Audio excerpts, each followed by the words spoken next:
allons quand même commencer cette matinée et je vais prendre la parole pour vous présenter le rapport moral. Dans notre département, grâce à la présence de nos délégations et des bénévoles qui les animent, nous pouvons, par le biais des manifestations organisées tout au long de l'année, présenter nos actions de terrain et orienter les patients vers des lieux où ils seront accueillis pour bénéficier de ce que nous appelons les soins de support ou ateliers. Je remercie l'ensemble de nos bénévoles pour le travail qu'ils accomplissent au fin de collecter ces fonds, nous permettant de venir en aide à toutes les personnes qui nous sollicitent. Je tiens également à les féliciter pour l'originalité des noms très évocateurs donnés à l'occasion de leurs manifestations, telles les délices de la mer, dégustation de coquillages, foire à l'ail. Tout cela évoque notre joli pays varois et nos rives méditerranéennes bleutées. Les mignons de Colin, les repas de l'espoir de Nance, pour donner du courage. Encore merci. J'adresse un grand merci également aux commerçants qui jouent le jeu et sont heureux de participer à la dotation de nombreux lots, nous permettant ainsi d'organiser des lotos très prisés en début d'année, notamment à Cavalère, à Saint-Zacharie, Carqueran, ainsi qu'à celles qui ont eu à cœur de présenter des petits spectacles au profit de notre association, comme par exemple l'association Génération en Cœur. Le camping de Montouret à Fréjus a lui offert des petits services d'aide aux personnes en vacances avec une collecte au profit du comité. Merci au Conseil général, à TPM, aux mairies varoises, aux Citomates, fidèles partenaires, de nous accorder leur confiance en nous adressant cette année encore le montant de leur subvention. Merci au GFLUC. Les fonds recueillis sont destinés à l'aide aux malades conformément à sa demande. Suite au règlement du legs de feu, M. Georges Marin, nous avons pu acquérir un local destiné à recevoir les personnes atteintes de cancer ainsi que leurs proches. Il a été inauguré fin de cette année 2012. À l'Escale, nous avons donc mis en place divers ateliers, sophrologie, réflexologie, cours de cuisine et de diététique, soins esthétiques, gymnastique, groupe de parole. Chantal Berroy, responsable de la commission sociale, vous en parlera plus longuement dans son exposé et les différentes intervenantes vous diront chacune quelques mots sur leurs activités.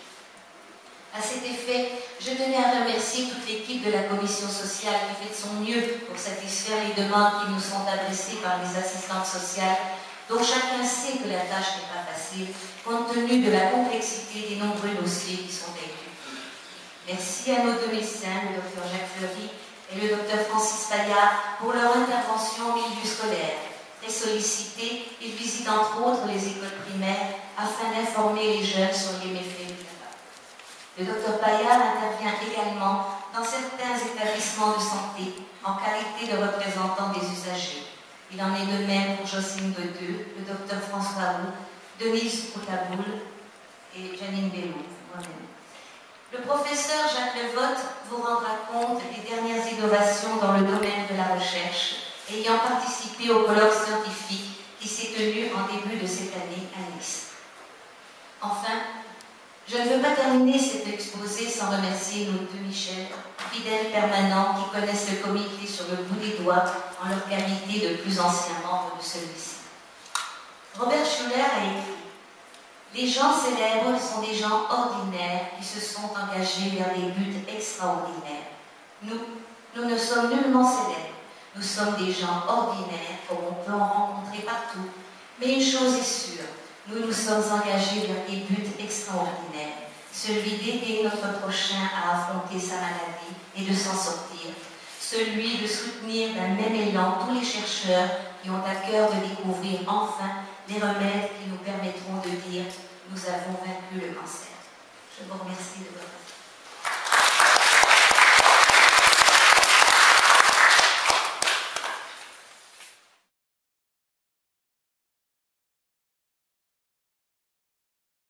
De 2006 à 2009, vous avez séjourné donc aux États-Unis, à l'Université of North Carolina, à Chapel Hill. Ensuite, vous êtes revenu en France en 2009 pour travailler donc à l'Université de Sophia Antipolis auprès du docteur Chloé Ferral, pour rejoindre donc l'équipe à venir, qui est une équipe, vous m'avez dit tout à l'heure, de label d'excellence. Et puis vous continuez donc toujours votre stage postdoctoral qui s'effectue toujours avec le docteur Chloé Ferral au sein de l'équipe IRCAN sous la direction du professeur Éric Gixon. Donc vous avez fait l'objet, ce qui est très important pour les jeunes chercheurs, de nombreuses publications dans des revues spécialisées et plusieurs associations de lutte contre le cancer vous ont octroyé au cours de vos années d'études des aides, notamment la Ligue contre le cancer, l'Institut Marie Curie et the American Heart Association. Alors aujourd'hui, donc, notre comité est très heureux de vous remettre son prix VAR que nous décernons maintenant depuis plusieurs années, le prix VAR Dr Amalric, qui est le créateur du comité du VAR. Et vos travaux concernent donc l'homéostasie et la tumorigénèse cutanée. Donc, effectivement, si nous vous décernons ce prix, c'est sous le conseil de nos supérieurs, le conseil scientifique national, qui vous ont donné donc vos coordonnées. Et puis, il faut dire aussi que vous avez présenté ces résultats, notamment au colloque scientifique qui s'est déroulé à Nice en début d'année. Pour ce qui me concerne, bien, au nom du comité du VAR, je suis très heureuse de vous remettre ce chèque de 8 000 € et je vous félicite.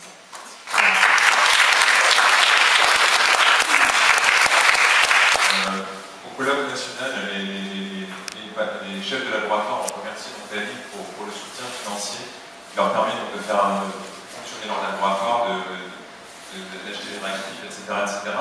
Moi, au nom des postdoctorants, j'aimerais aussi vous remercier, maintenant directement, puisque j'ai l'occasion de vous voir, parce que donc pour les laboratoires, les financements obtenus par la LIC sont très importants pour faire tourner le laboratoire.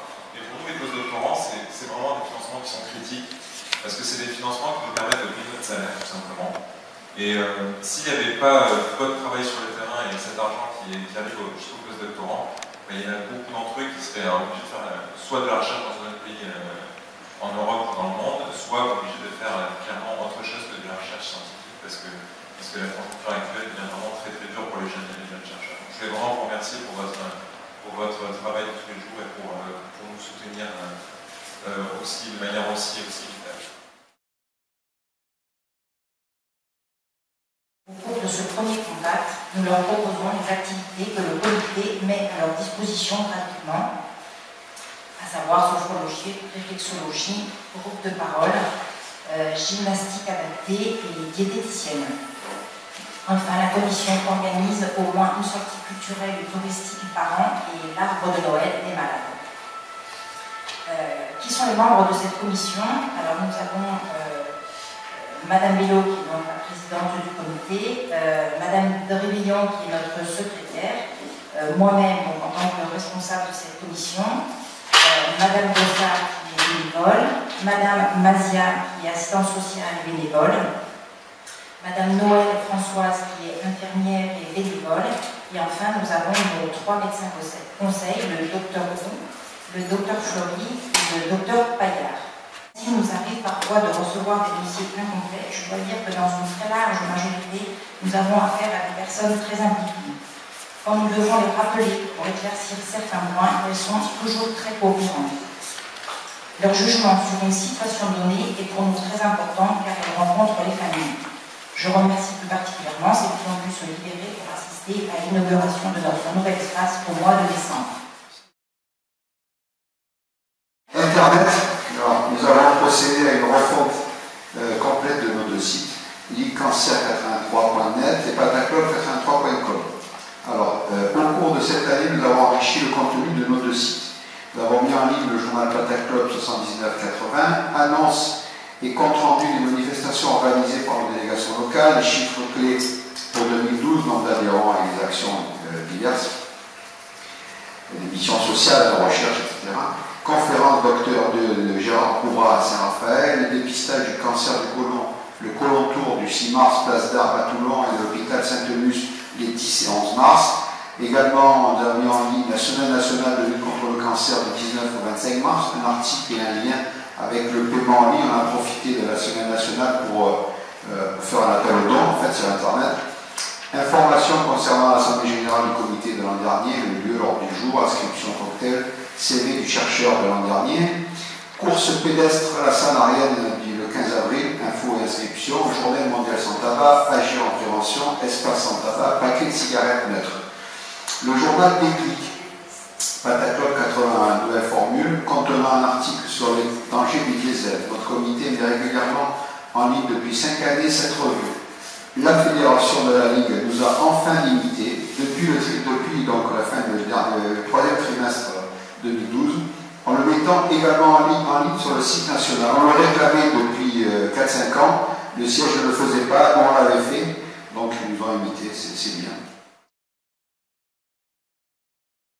Mais traiter la maladie cancéreuse n'est pas sans conséquences, et c'est à quoi c'est destiné Florent de Batter, qui a fait une étude française et européenne des enfants irradiés avant l'âge de 5 ans.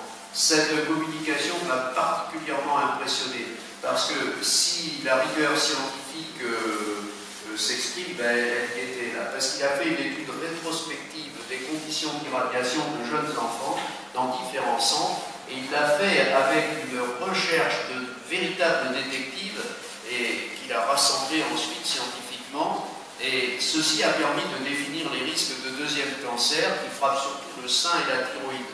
Par ailleurs, l'irradiation abdominale, quand elle comprend la queue du pancréas, accroît le risque de diabète à l'âge adulte. Mais c'était parmi toutes ces communications qui étaient quand même de très haut niveau, c'en était vraiment une remarquable. Si on peut retenir un peu de ça, eh bien c'est que tout d'abord le cancer reste un moloch qui est loin d'être entièrement connu, et à plus forte raison abattu. C'est ce qu'on cherche à faire, mais on en est loin.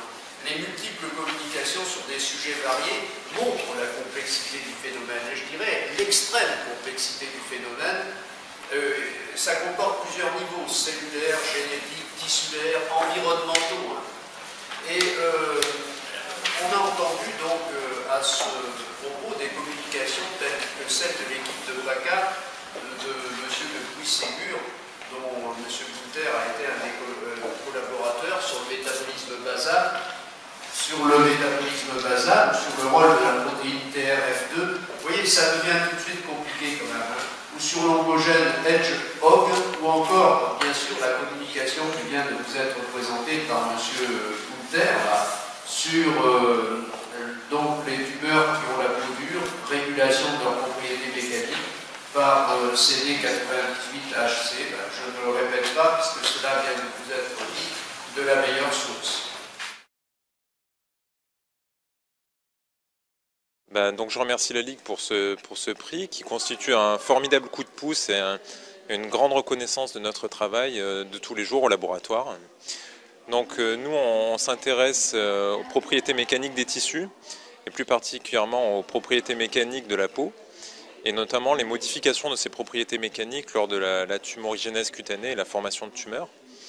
Et on étudie au niveau moléculaire une protéine qui est à la fois impliquée donc, dans les phénomènes d'ancrage des cellules à leur support et dans le transport des acides aminés, donc qui sont les petites briques élémentaires qui constituent les protéines qui sont dans la cellule. Et ce qu'on a découvert, c'est que cette protéine a une particularité qui est de pouvoir participer au phénomène de sensing en fait, des propriétés mécaniques du tissu environnant. Et donc, durant la tumorigénèse, ce qui se passe, c'est qu'il y a un phénomène de rigidification en fait, de la tumeur et de son tissu. Et CD98, qui est donc la protéine qu'on étudie, participe donc à ce phénomène de sensing des propriétés mécaniques et de rigidification du tissu. Et ce qu'on espère, c'est qu'en ciblant cette protéine, on sera capable donc de générer de nouvelles thérapies et de nouvelles stratégies thérapeutiques qui permettront donc de traiter les tumeurs et de fournir donc un meilleur espoir de vie aux patients qui sont donc atteints de ces tumeurs cutanées.